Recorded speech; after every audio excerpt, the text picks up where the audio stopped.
მოგესალმებით ყველას. ალლაჰის წყარობა და მისი მფარველობა არ მოხლებოდეთ. ალჰამდულილlah, კიდევ ერთხელ მოგვეცა იმის საშუალება, რომ ალლაჰის სახლში შევიკრიბოთ და ისლამის შესახებ რამე ახალი შევისწავლოთ. დღეს მე კონკრეტული თემა არ მომიმზადებია. იმ შეკითხვებს უნდა გავცე პასუხი, რომელიც ინტერნეტის საშუალებით გამოგვიგზავნეს დისტანციურად მსმენელებმა, რომლებიც უსმენენ ჩვენს ლექციებს ინტერნეტის საშუალებით და არ აქვთ საშუალება რომ დაესწრან აქ. ასეთი შეკითხვა გამოგვიგზავნეს და ჩვენი ცოდნიდან გამომდინარე შევეცდები რომ უპასუხო. ზოგიერთები ამბობენ, რომ დღეისათვის ჯუმის ლოცვა არ შეიძლება, რადგანაც ქვეყნები შარიათის კანონით არ იმართება. მართველები არამუსლიმები არიან და მათ მიერ დანიშნული იმამების უკან არც ჯუმა და არც სხვა ნამაზი არ ილოცება. ჯუმა ძალისა და დამოუკიდებლობის გამოხატულება არის. რადგანაც დღეს მუსლიმებს არ აქვთ იმის ძალა, კონდეთ თავიანთი მმართველობა და დამოუკიდებლობა, აქედან გამომდინარე ჯუმის ლოცვა არ არის საჭირო. ჯუმა მექქეში გახდა ფარძი, თუმცა შუამალ ალეისალათუ ვესელამს მექქაში ჯუმა არ ულოცავს. მედინაში შეუთვალა და მუსლიმებმა მედინაში ილოცეს ჯუმა. არსებობს ასეთი შეხედულება, ასეთი მოსაზრება გარკვეულ ჯგუფებში და ამ მიზეზით ისინი ჯუმაზე არ დადიან, ჯუმას არ ლოცვენ. მუსლიმები არიან, ანუ თავს მუსლიმებად მოიხსენებენ, არიან თუ არა ალლაჰმა იცის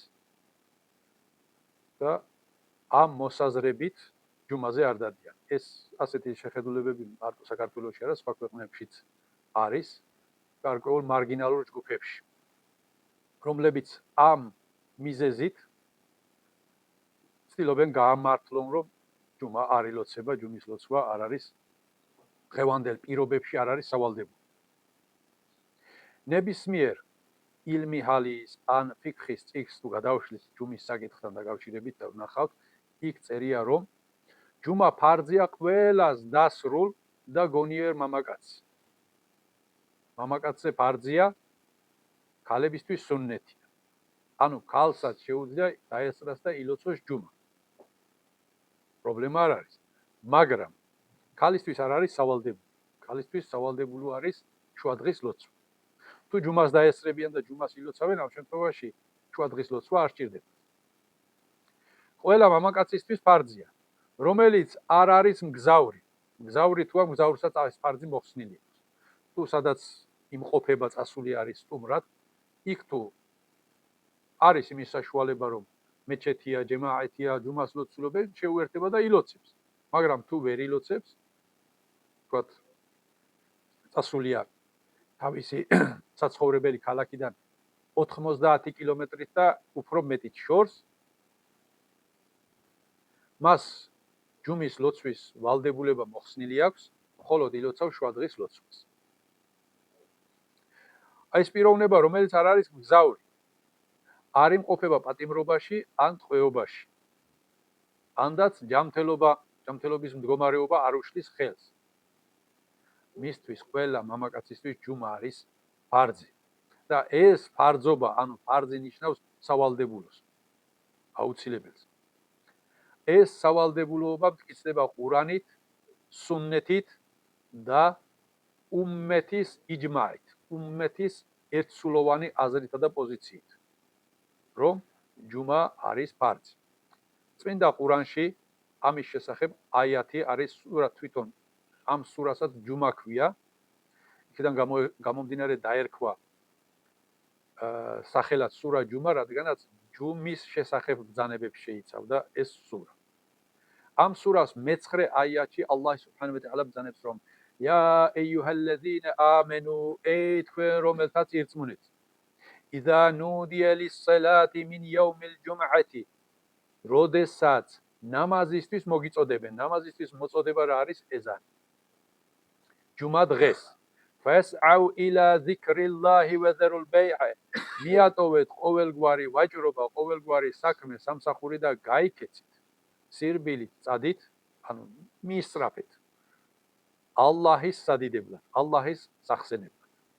ذَلِكَ خَيْرٌ لَكُمْ إِن كُنتُمْ تَعْلَمُونَ ეს თქვენთვის უფრო უკეთესია ვიდრე იმ სხვა დანარჩენი საქმეებით დაკავდეთ, რითაც შეიძლება დაკავდეს ადამიანი და თქვას რომ მე არ მეცალა ჯუმაზე ვეწავედიო.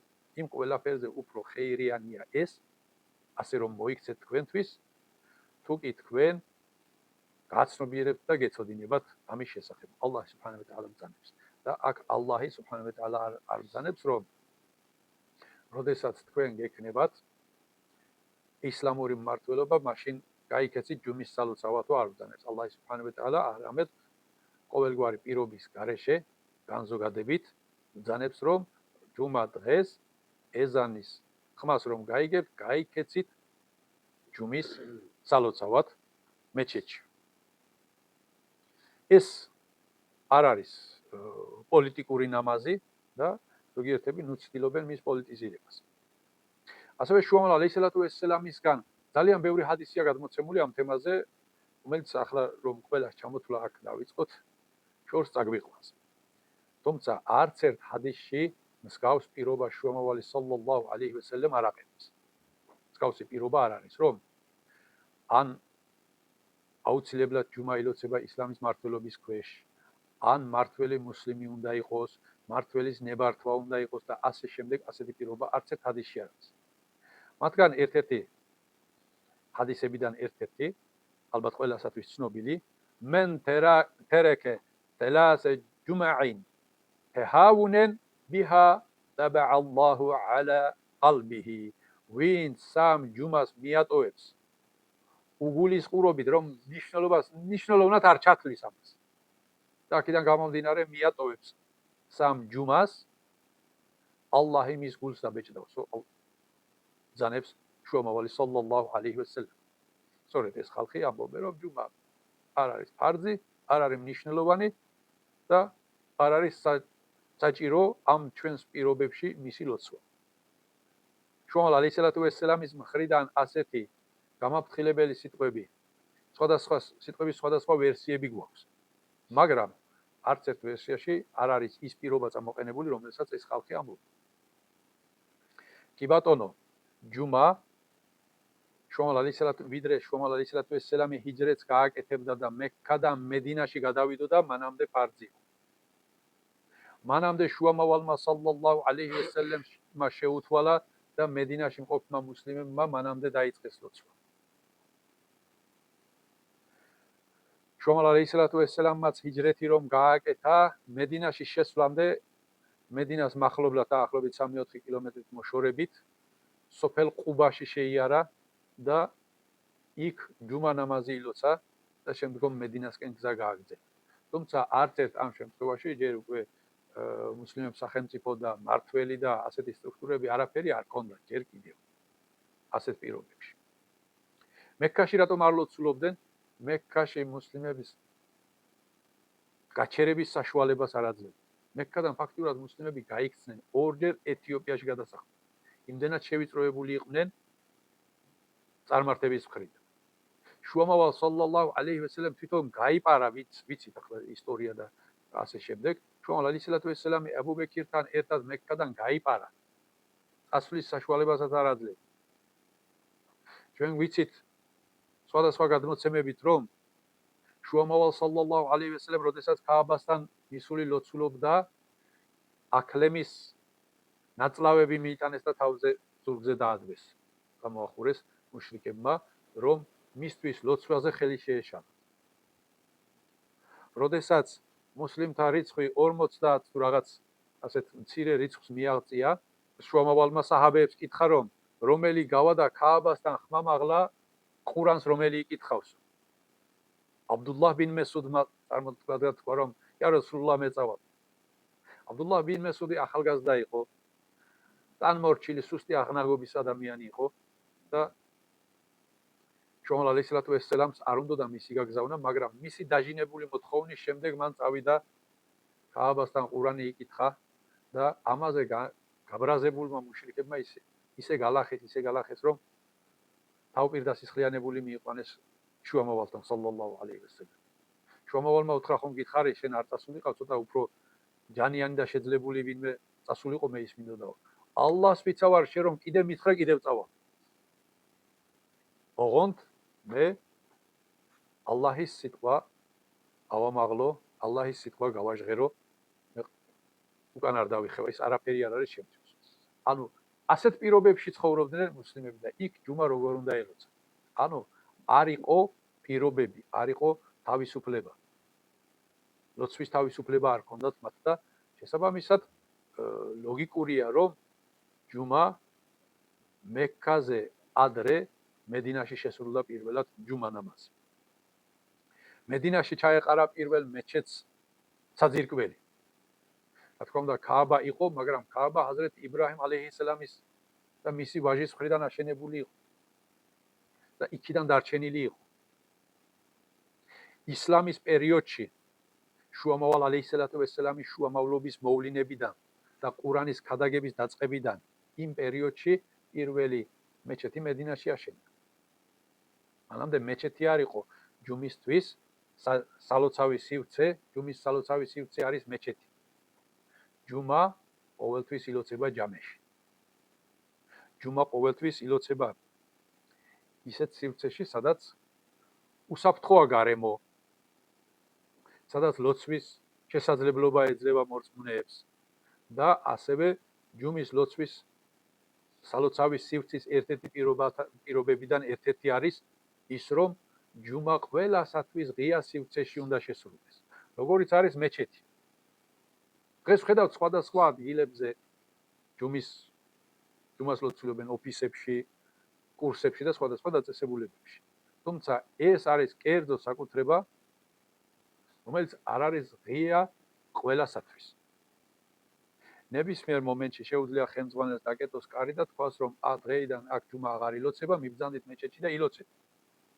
ვერავინ ვერ შეედავება, წინააღმდეგი ვერ გამოვა, რადგანაც ის იმ ორგანიზაციის, იმის კერძო საკუთრება არის და ეს არ არის ყველასათვის ღია სივრცე. თუმცა ვერც ერთ მეჩეთში არავის არც ერთ იმამს, არც ერთ მუფტს ამის უფლება არ აქვს და ვერ გააკეთებს, რომ თქვათ მეჩეთი დაკეტოს და აქ ვეღარ ილოცებთ. მეჩეთების სტატუსი ამგვარადაც განსხვავდება. ამიტომ ჯუმა ყოველთვის ჯამეში ილოცება და ისლამის პერიოდში პირველ მეჩეთს ჩაეყარა საძირკველი მედინაში. აქედან გამომდინარე, მედინაში პირველად ჯუმის ლოცვა გასაგებია. და ეს არ ყოფილა რაიმე პოლიტიკური მიზნით. 4 მეზჰები არსებობს ისლამში, 4 მეზჰები არსებობს და ამ 4 მეზჰებიდან 3 მეზჰების თანახმად ჯუმის სალოცავად მმართველის, ანუ ხალიფას ან იმამის ნებართვა არ არის საჭირო. ოღონდ ჰანეფი მეზჰების მიხედვით ჯუმის სალოცავად მმართველის ნებართვა საჭიროა. საჭიროა, ოღონდ ამასაც სჭირდება სწორი შეფასება. რისთვის? როდესაც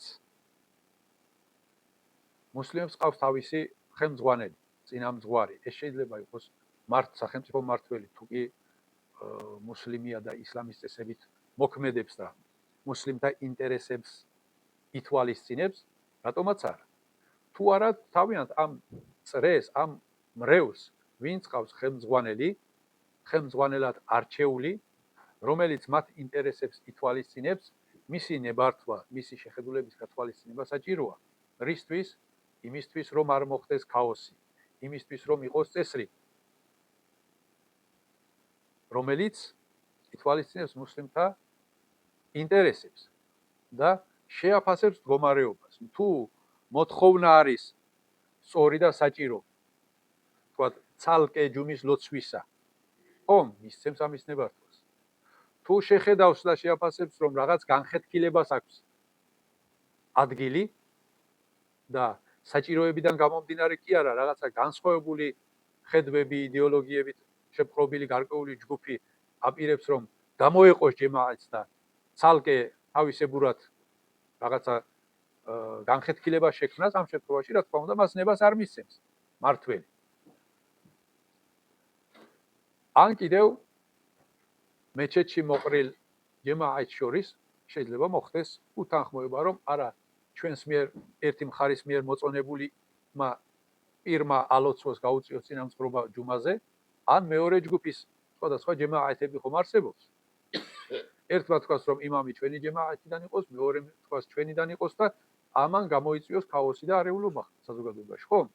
სწორედ ასეთი უთანხმოებებისა და ასეთი განხეთქილების აღმოსაფხრელად, ან კიდევ ასეთ განხეთქილებას რომ არ მიეცეს საშუალება, სწორედ ამის გათვალისწინებით ამბობს იმამე აბუ ჰანიფა, რომ საჭირო არის ხელმძღვანელის ნებართვა. თორემ თუ საქმე წინა პირიქით არის, ხელმძღვანელი არ არის მუსლიმი, არ ითვალისწინებს მუსლიმთა ინტერესებს და ასე შემდეგ. ამ შემთხვევაში მრევლი თვითონ გადაწყვეტს, თვითონ აირჩევს, ვინ იყოს მათი წინამძღვარი წინ მეჩეთში და დააყენებს მას. სწორედ დღევანდელ შემთხვევაშიც ასე ხდება. არსებობს მეჩეთები სოფლებში და ასე შემდეგ, სადაც იმ მეჩეთის მრევლი თვითონ ირჩევს, რომ ჩვენი მეჩეთის, ჩვენი სოფლის იმამი უნდა იყოს ესა და ეს პიროვნება. ირჩევს ამ შემდგომ ატყობინებს ზემდგომს ხელმძღვანელობას, რომ ეს პიროვნება არის ჩვენი იმამი და თქვენც მიიღეთ და აღიარეთ. თორემ არსად არ ხდება ზემოდან არამუსლიმების მხრიდან შერჩეული პიროვნება, რომელიც რომ მრევლისთვის, საზოგადოებისთვის საერთოდ უცნობია, მოყვანილი საცხაიდან, რომელიც მუსლიმია თუ არ არის მუსლიმი, ეგეც გაურკვეველი იყოს და უთხრა, რომ აი ეს დღეიდან ეს არის თქვენი იმამი. ასეთი არსად არ ხდება არც საქართველოში და არც მის ფარგლებს გარეთ, რომელზეც რომ თითქოს იძახია, რომ ეს არამუსლიმების დანიშნულია და იმის უკან არ ილოცება. კი ბატონო, შეიძლება ზოგიერთ იმამს ისეთი შეცდომები, ისეთი ისლამთან შეუსაბამო საქციელები ან სიტყვები კონდეს, რომლის უკანაც მართლაც შეიძლება არ ილოცებოდეს და მისი მუსლიმანობა კითხვის ნიშნის ქვეშ იდგეს. არც ეს არ არის გამორიცხული. შეიძლება ასეთი პიროვნება იყოს ვინმე იმამად. ამ შემთხვევაში კონკრეტულ პრობლემებზე უნდა გავამახვილოთ საკითხი, ყურადღება, ვიმსჯელოთ და შევაფასოთ სწორად და სამართლიანად, რომ მართლა ა პიროვნების ან ბ პიროვნების უკან ილოცება თუ არა მარტო ჯუმა კი არა, ნებისმიერი ნამაზი. თორემ როგორც კითხვაში იყო ჩამოყალიბებული, ასეთი განზოგადება არ შეიძლება და არც ერთ ჰადისში, არც ერთ აიათში და არც ერთი მეზჰების სწავლულების შეფასებაში მსგავსი რამე არ არის გამოყენებული. ერთი მაგალითი მინდა მოვიყვანო ასევე ისლამის ისტორიიდან, რომ ჩვენ ვიცით, რომ მესამე ხალიფა ოსმან ბინ აფანი მეამბოხეებმა მოკლეს. ჰაჯობის დროს მოხდა ეს. ჰაჯობის დროს ძალიან ბევრი მუსლიმი ჩადის მექაში და ამ პერიოდში უფრო ხელსაყრელი გახდა ამ ბუნტისა და ამბოხების ორგანიზება არა კეთილმოსურნეთათვის. ოსმან რადიალლაჰუ ანჰუ ალყაში ყავდა მოქცეული თავის სახლში, რამდენიმე დღე გარეთ გამოსვლის ნებას არ აძლევდნენ და მეამბოხეები ალოცებდნენ ნამაზს. ერთ-ერთმა გულშემატკივარმა ჰაზრეთი ოსმან რადიალლაჰუ ანჰუ მოახერხა მასთან შესვლა სახლში და უთხრა, რომ შენ მთელი უმმეთის იმამი ხარ. შენ მთელი უმმეთის წინამძღვარი და ხელმძღვანელი ხარ. მაგრამ სამწუხაროდ ამ მდგომარეობაში ხარ დღეს, რომ გარეთ გასვლის საშუალებას არ გაძლევ. შენ უნდა იყო ნამაზის წინამძღვარი. მაგრამ სამწუხაროდ არ ხერხდებ. და ის ხალხი, რომლებიც მეამბოხეები არიან, რომლებიც უკეთურებას თესავენ, ის ხალხი დგებიან და ნამაზზე წინამძღვრობენ ისინი. შენ რა სიტყვი ამის შესახებ? ამაზე ოსმან რადიალლაჰუ ანჰუ უპასუხა რომ ყველაზე კარგი ძვირფასი და ხეირიანი საქმე რასაც ეგენი აკეთებენ ნამაზია. ნამაზზე უფრო კარგ და ხეირიანს ეგენი ვერ აკეთებენ. როდესაც ხეირიან საქმეს აკეთებენ და თქვენს მოგიწოდებენ, მიყევით იმ ხეირიან საქმეში. თუ კი უკეთურებისკენ, არეულობისკენ, ბუნტისკენ მოგიწოდებენ, ამ შემთხვევაში მათ ნუ მიყვებით და ნუ დაუდგებით მხარში. ეს იყო ოსმან რადიალლაჰუ ანჰის სიტყვები და პასუხი მათ მიმართ. ეს ამბავი მონათხრობია იმამ ბუხარის საჰი ჰადისთა კრებულში. ჰადისის ნომერი არის 695. თავი ეზანის თავი.